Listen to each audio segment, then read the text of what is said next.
Right now at 5:30, Whitley County deputies will continue their investigation into a set of human remains that were found outside Williamsburg. We'll have the latest on those developments. Also on WKYT this morning, we now know the names of 2 Louisville teenagers who were killed after a train crashed into their car. And an eccentric millionaire is now accused of murder. He will wake up this morning in a Louisiana jail, I should say. He may have admitted to the crime. We'll have more on that in just a few minutes. Tracking, alerting, protecting. This is WKYT This Morning.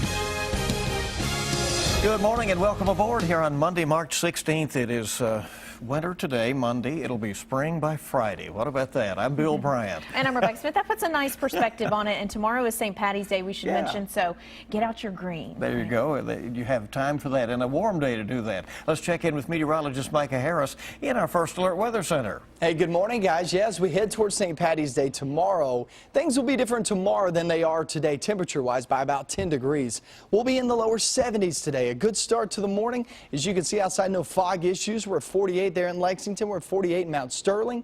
Also Winchester, my friends there in Clark County. Then go down the Mountain Parkway, heading off into, say, Stanton there in Powell County and holding on to Wolfe County. Seeing there out by the lake, looking pretty good. We're sitting there in the lower to mid 40s. Now going in toward the afternoon, low 70s. You heard me right.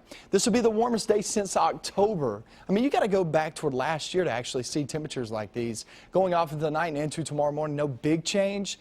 But we'll start to see bigger changes as we get in toward your work week. Off midweek, I think that's when you start to see that. And I'll show you how low we go with those temperatures from the 70s to possibly the 40s coming up in a few minutes.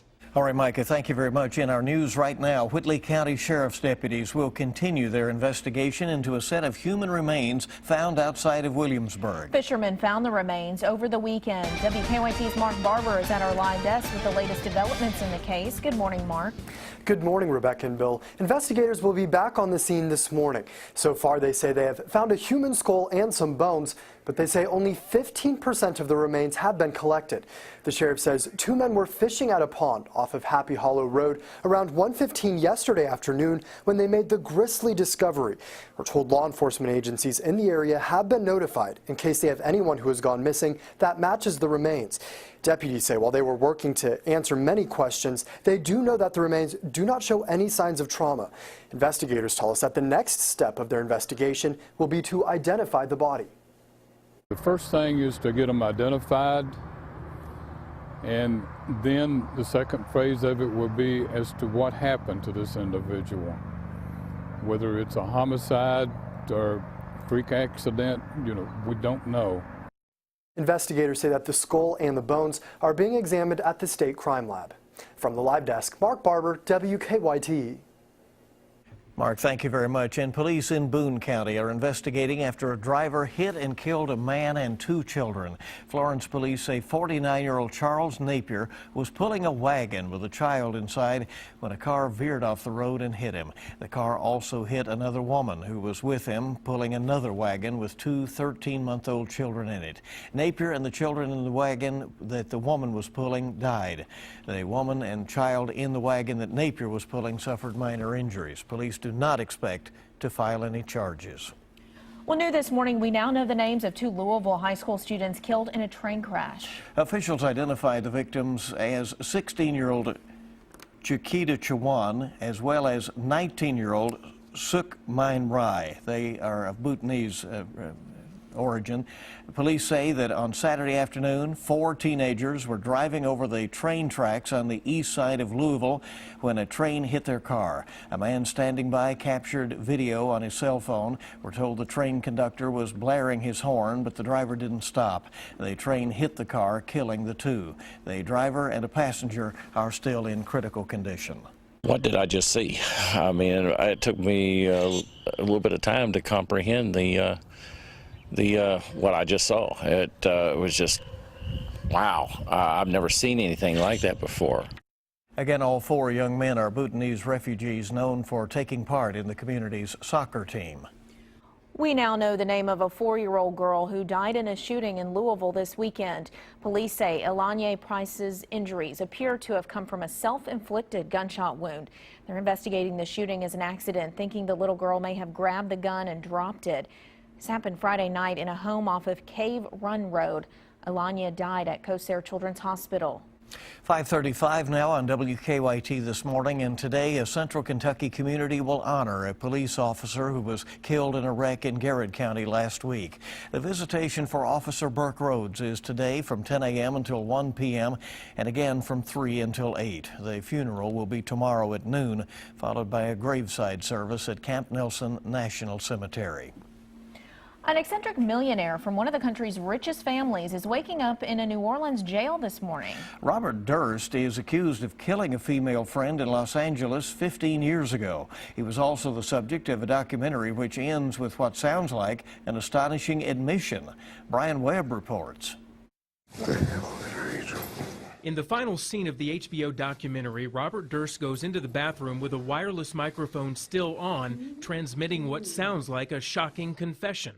Killed them all, of course. The FBI arrested the 71-year-old Durst Saturday at a New Orleans hotel using an assumed name. That was one day before the final episode appeared. It was called The Jinx, The Life and Deaths of Robert Durst. Durst's attorney spoke to CBS Radio about the show. I was rather underwhelmed, given all the buildup of new evidence, new this or that. I frankly expected more than a bathroom mutterings or musings.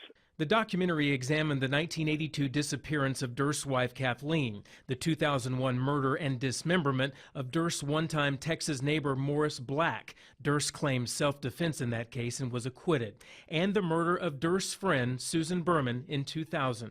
And the LA police have been investigating for a while now, and they're unable to put him in Los Angeles. The documentary also shows a letter Durst sent to Berman that closely resembles a note tipping off police to Berman's body. The writing is similar, and the word Beverly is misspelled in both. Robert Durst's family released a statement saying they hope he will be held accountable for all he has done. Brian Webb for CBS News, New York.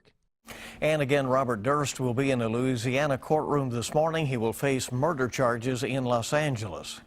Police in Missouri have arrested a 20-year-old man in connection with the shooting of 2 police officers in Ferguson last week. Jeffrey Williams was arrested late Saturday. Prosecutors say he fired from a vehicle during a protest. He told them he aimed at someone other than the police officers who were shot. A police union official says there could be additional suspects. I understood from talking to his sources close to the investigation earlier in the week that they believed that the car was occupied by at least 2 people, and those other occupants may or may not still be at large. Neither of the 2 wounded officers actually work for the Ferguson Police Department. They were treated and released for injuries. 3 more American aid workers exposed to Ebola in Africa are set to arrive back in the United States today. None of them are showing symptoms of the illness, but they all had contact with a colleague diagnosed with Ebola. More workers could be flown back to the U.S., according to a CDC spokesman. The CDC is trying to find out who else came in contact with the infected patient. That patient is being treated at a hospital in Maryland.